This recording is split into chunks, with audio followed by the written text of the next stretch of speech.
చీకటిని చూసి భయపడు అంటారు, కానీ నువ్వు వెలిగే సూర్యుడవని వాళ్ళకి తెలియదు. అలసిపోయావు విశ్రమించు అంటారు, కానీ నీ గమ్యం ఆకాశమంత ఎత్తులో ఉందని వాళ్ళకి తెలియదు. పడిపోయావు సరే, భూమి తాకింది అంటే తిరిగి లేవడానికే. నువ్వు ఓడిపోలేదురా, యుద్ధం ఇంకా మొదలవ్వలేదు.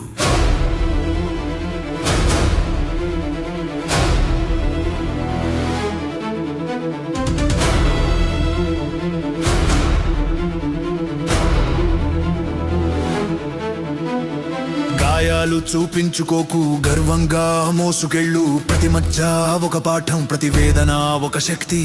మొహం చూసి నవ్విన వాళ్ళు చరిత్ర చూసి నమస్కారం.